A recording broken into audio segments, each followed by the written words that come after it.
నటని ప్రాణంగా భావించి తెలుగు సినిమా స్థాయిని ఆకాశానికి తీసుకువెళ్లిన నటుల్లో చిరస్మరణీయులు గుమ్మడి వెంకటేశ్వరరావు. అలనాటి మేటి తారల నుంచి మొన్నటి తరం వరకు అందరితో నటించిన అనుభవం గుమ్మడి సొంతం. 76 ఏళ్ల వయసులో 52 సంవత్సరాలు కళామ్మ తల్లికి అంకితమిచ్చిన ఆయన 500కు పైగా సినిమాల్లో నటించారు. రేపు ఈ మహానటుని వర్ధంతి.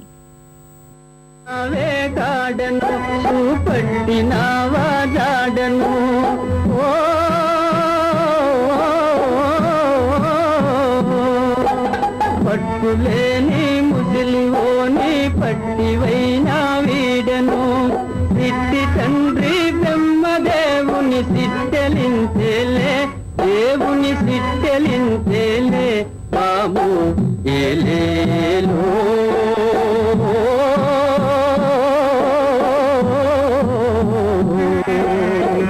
ఏలేలో.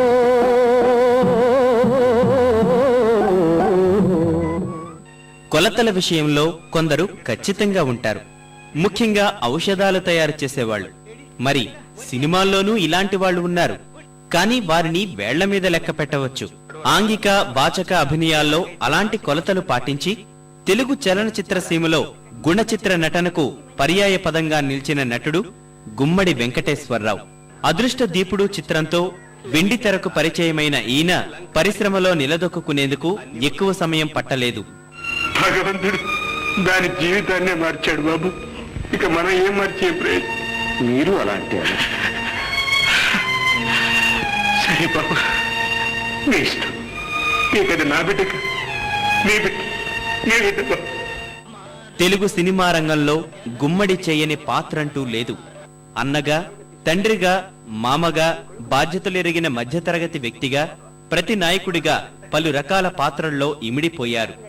రకరకాల మేనరిజాల్ని అనుసరిస్తూ ఆయా పాత్రల ఔచిత్యాన్ని, ఔన్నత్యాన్ని ఆకాశానికి తీసుకెళ్లారు గుమ్మడి. నిన్ను తలదన్నిన వీరాజ్వీరుని మాధవుని ధాటి కాగలేక మట్టిపాలైనారు. హిరణ్యాక్ష హిరణ్యకశిపుల కంటే గొప్పవాడవా? వారిగతే నీకు పడుతుంది. అంతటి ధీరవీర చూడమని పుట్టలేదు, పుట్టబోరు. నరకాసురా, నీ అజ్ఞానానికి ఇదే నిదర్శనం. ద్వారకావాసులైన శ్రీకృష్ణుడు విష్ణువే నీ వంటి గర్వాంధులను నిర్దించడానికి అవతరించాడు. పౌరాణిక, జానపద, చారిత్రక, సాంఘిక చిత్రాలన్నింటిలోనూ పలు రకాలైన పాత్రలు పోషించిన గుమ్మడి విమర్శకుల ప్రశంసలు అందుకున్నారు. దశరథునిగా, భీష్మునిగా, ధర్మరాజుగా, కర్ణునిగా, బలరాముడు, భృగమహర్షి వంటి విశిష్ట పాత్రల్లో నటించి ప్రేక్షకులను మెప్పించారు. శారదాదేవి శాపం నన్ను శోక విముక్తుణ్ణి చేసింది. నేను చేసిన ఈ మహాపాపం జన్మ జన్మలకు నన్ను వెంటాడకుండా ఉండాలంటే ఆ శిక్షేదో ఈ జన్మలో అనుభవించడమే మంచిది. నీ వంటి త్యాగధనుని పవిత్ర రక్తంతో తడిసి పునీతమైన ఈ గడ్డ మీద ఇంకొక క్షణం నేనుండతగ.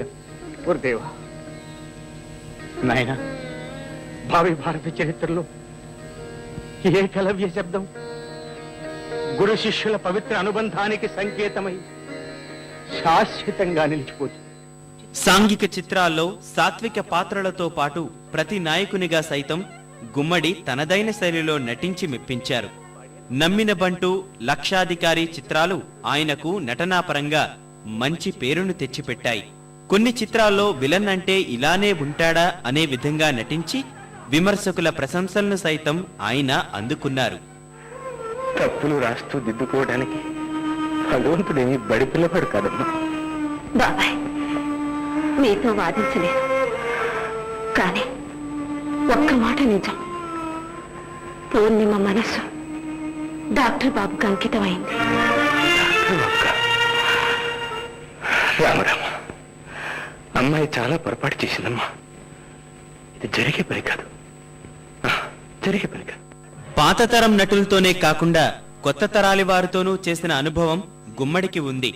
నటనలో కొత్త మేనరిజాన్ని తెచ్చిన గుమ్మడిని పలు అవార్డులు వరించాయి.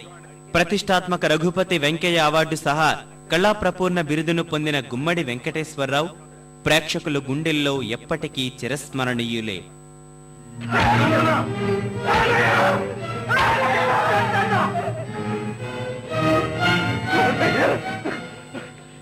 నీలాంటి తాగుబోతులు ఇంతకాలం శ్రమించడమే తప్పు.